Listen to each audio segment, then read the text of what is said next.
Ndasubiye kubaramutsa mwe banywanyi mukurikira imboneshakure yacu ari no yanyu Shiramatsiko TV. Ni imboneshakure imwe rudende idushikiriza inkuru n'ibiganiro utaronka ahandi. Uyu ni umwanya w'amakuru agezweko ari kuvugwa ngaha mu gihugu c'u Burundi, aho ino mboneshakure yacu ari no yanyu Shiramatsiko TV ibategurira amakuru ahambaye cane aba ari kuvugwa mu bisata bitandukanye, aho rukwibanda cane cane ku makuru aba ari kuvugwa ku gateka kazina muntu, aba ari kuvugwa mu butungane, aba ari kuvugwa mu cibano, aba ari kuvugwa ku mbuga ngurukana bumenyi, aba ari kuvugwa muri politike ndetse n'andi yose mutamenye mwamwaranyegejwe turatohoza amaze tukabashikiriza ido nido.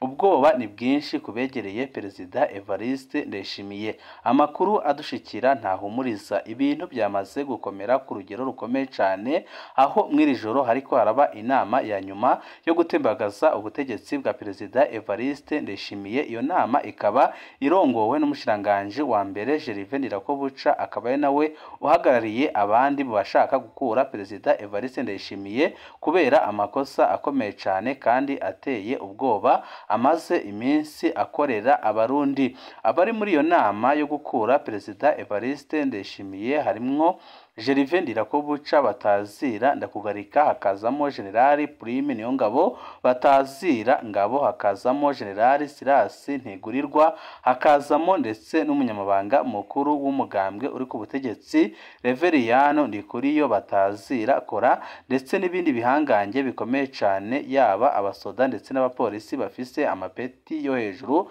ndetse n'abandi bari mu buyobozi bw'igihugu c'u Burundi ku rwego rwo hejuru. Bose bakaba bamaze guhuza umugambi umwe wo gukura Perezida Evariste Ndayishimiye. Turabigaruka ko mwido nido ry'amakuru ndetse tubabwire ibihambaye kandi biteye ubwoba byavugiwe muri iyo nama, ndetse n'ibiriko biravugirwa muri iyo nama muri no mugoroba, kuko hamaze igihe haba amanama mw'ijoro arongowe n'umushiranganje wa mbere Gervais Ndirakobuca ategura gukura Perezida Evariste Ndayishimiye. Imigenderanire hagati y'u Burundi n'u Rwanda yoba igiye gusubira kumera neza. Aya ni amakuru adushikiye ariko yiriwe ahanahanwa ku mbuga ngurukana bumenyi, nyuma y'uko habonetse abategetsi bakomeye cane bo mu gihugu c'u Rwanda ndetse no mu gihugu c'u Burundi bariko baraganira, kandi bakaba basohoye itangazo rivuga ko ibiganiro byaba byagenze neza cane, bikaba byahise biha icyizere abarundi ndetse n'abanyarwanda ko imipaka ihuza Uburundi n'u Rwanda yaba igiye kugururwa, ariko bikozwe n'abategetsi bakomeye cane bashaka ko ibintu bijya ku murongo ngaha mu gihugu c'u Burundi. Abatari bake bati n'ubundi ibyari byakozwe n'ukuri birateye isoni kandi birababaje. Ari hehe Diomede Manirakiza?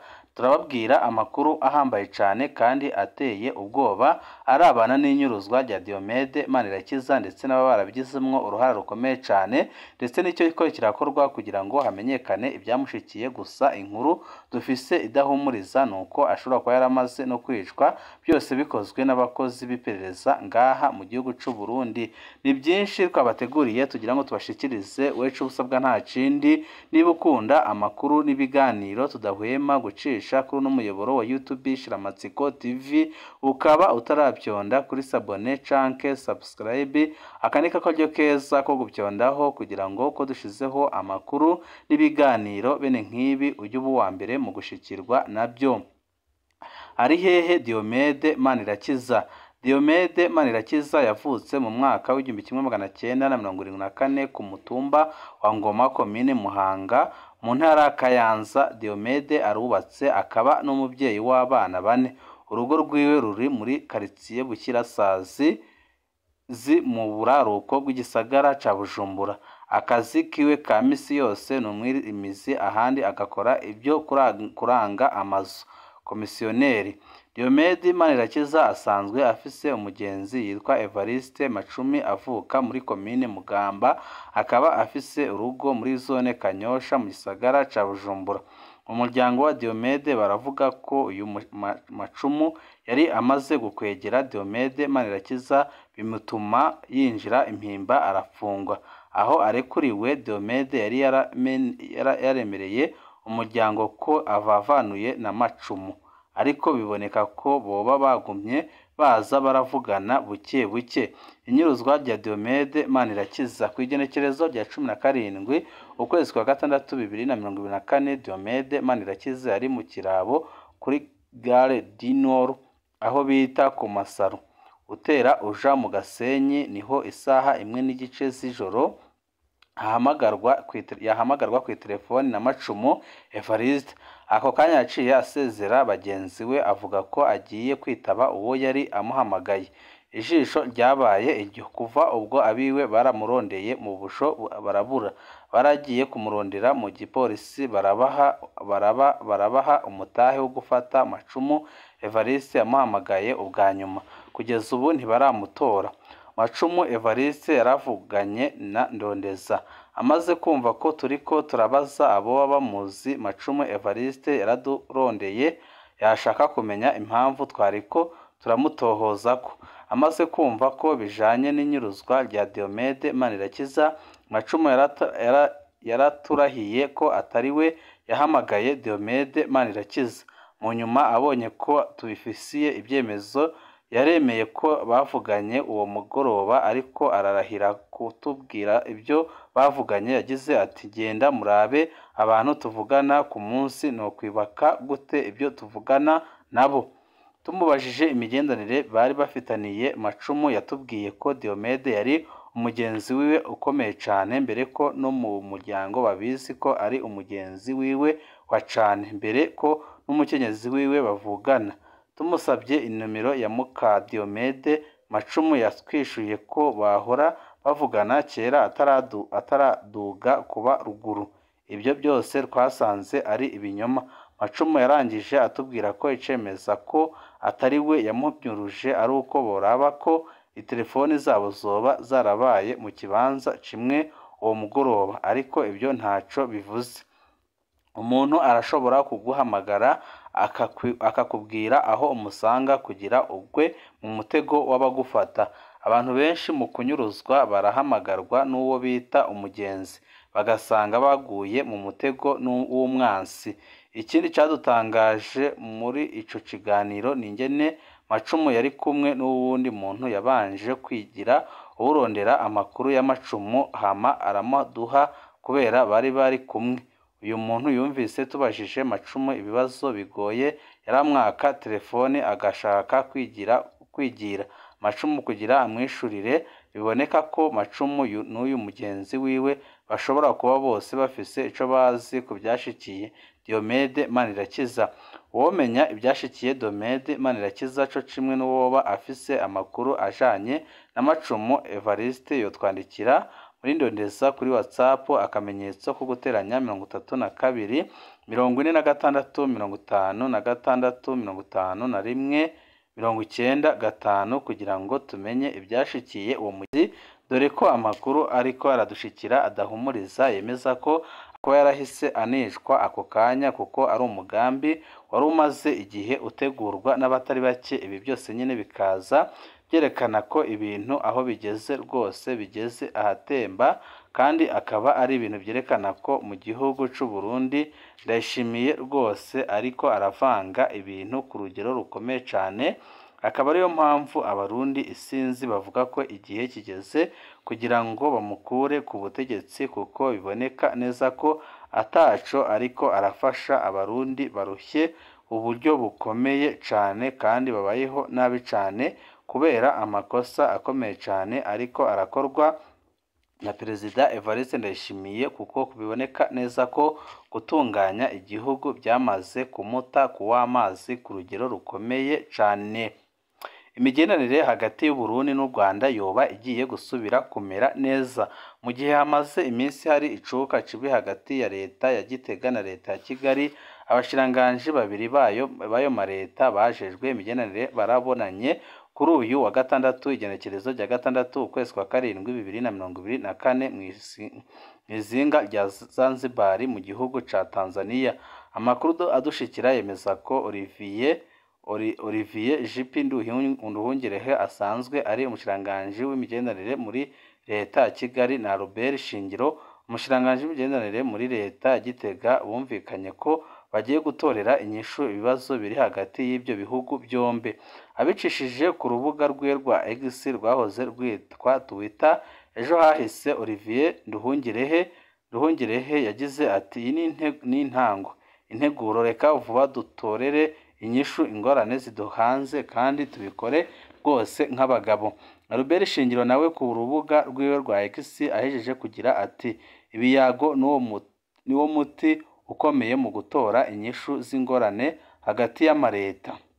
Twibutse ko ico cuka cibi kiri hagati y'ibyo bihugu bibiri arico catumye igihugu c'u Burundi gifata ingingo yo kugara imbibi zose zo hasi z'igihugu c'u Rwanda kuva ku igenekerezo rya 11 ukwezi kwa mbere 2024. Albert Shingiro akaba yaranaherutse kuvuga amajambo akomeye aho yavuze ko rwose atamigendanire ishoboka hagati y'u Burundi n'u Rwanda mu gihe u Rwanda rutaratanga abagerageje gutembagaza ubutegetsi mu mwaka wa 2015, ubutegetsi bw'umuhisi Petero Nkurunziza. Ubutegetsi bwageragejwe gutembagazwa ariko bikanga. Wari uhagarariye abagerageje gutembagaza ubwo butegetsi akaba ari Generali Godefroid Niyombare, bivugwa ko ari no mu Rwanda, ariko leta ya Gitega ikama isaba ko abagerageje gutembagaza ubutegetsi bazanwa mu Burundi, ariko bikaboneka neza ko akirimwo ingorane zikomeye cyane kuko u Rwanda ntirubatanga, kuko u Rwanda ruragendera ku mategeko mpuzamakungu, kuko impunzi zirafise amategeko azigenga. Akaba ariyo mpamvu batapfa kwaduka mu gatondo ngo bafate impunzi z'abarundi bazohereze mu Burundi.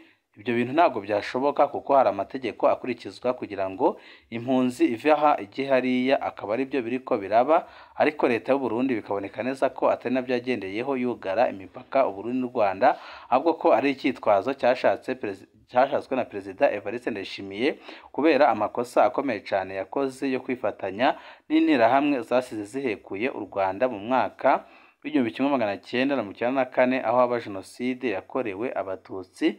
Ibi byose nyine bikaba byarateye isoni Ndayishimiye agahitamo gushaka ibyagirije agereka ku Rwanda, aho yanavuze ko u Rwanda rufasha Red Tabara kandi mu by'ukuri ataho u Rwanda ruhuriye na Red Tabara. Amakuru duhejeje kuronka muri uno mugoroba aremeza ko umwanya wari wose Burundi n'u Rwanda imigenderanire yabo ishobora kongera kumera neza, kuko abategetsi bakomeye cyane bagomeje kotsa igitutu Ndayishimiye bamubwira ko ariko arahahombera byinshi, akaba yashizwe akemera gupfungura imipaka ihuza u Burundi n'u Rwanda. Tuvuye kuri iyo nkuru irebana n'imigenderanire iri hagati y'u Burundi n'u Rwanda, amakuru yacu tabandanize ku nkuru ikomeye cyane kandi inateye ubwoba iriko iravugwa mu butegetsi bwa CNDD-FDD, aho muri uno mugoroba hariko haraba inama ikomeye cyane, inama rukokoma, inama iteye ubwoba, inama iri kuvugirwamo ibijanye no gutembagaza Perezida Evariste Ndayishimiye. Haramaze iminsi haba amanama ajanye no gutegura gutembagaza Perezida Evariste Ndayishimiye, ariko ntibumvikane kuzarongora igihugu c'u Burundi by'imfatakibanza, ndetse n'umugambwe CNDD-FDD uzatora mu matora yimirije imbere. Ariko ubu amakuru adushikira nuko bamaze guhitamwo abagiye kubaserukira muri ibi bagiye gukora byo gutera kudeta Perezida Evariste Ndayishimiye. Amakuru ahari hakaba ari umutegetsi ukomeye cyane uri mu nama nshingamateka uzahita urongora igihugu c'u Burundi by'imfata kibanza, amaze hagati ya Reveriyano Ndikuriyo ndetse na Gervais Ndirakobuca have mwumwe witoza ku mwanya w'umukuru w'igihugu, ariko bigakorwa mu kiringo gito cyane ku buryo ibintu bizahita bigenda neza. Aya nyine akaba ari amakuru avuga ko abarundi rwose bashonje bahishiwe, kuko Ndayishimiye we ari mu marembera, barashaka gukuraho ubutegetsi bwiwe na rirya abatari bake bemeza ko n'ubundi gukura ubutegetsi bwa Ndayishimiye ukazana abakomotse muri CNDD-FDD ntaho bitaniye n'ibyabaye muri 2020, aho Petero Nkurunziza yava ku butegetsi apfuye urupfu giturumbuka. Benshi bakizera ko Ndayishimiye aje guhindura ibintu, ariko abatari bake bakisanga Ndayishimiye aguhindura ibintu, ahubwo abatabaga yanze n'ibyari bihari. Benshi bati n'ubundi uwatera kudeta akomotse muri CNDD-FDD n'ubundi nta ciza yazanira abarundi, akaba ariyo mpamvu abarundi batari bake nta mwizero bafise muri ibi biri gukorwa, ahubwo bakasavuga ko nyabuna Ndayishimiye ubwo yotanga imihoho kugira ngo ibibazo bikemuke mu mucyo kandi ibintu bigende neza kandi akabikora ku neza y'igihugu ndetse n'abarundi muri rusange. Banywanyi bacu ni ngaha duce dusozerera amakuru twari twabateguriye, kandi kanya kari buze n'andi makuru azaba agezweko. Ibihe byiza nibyo ndabipfurije.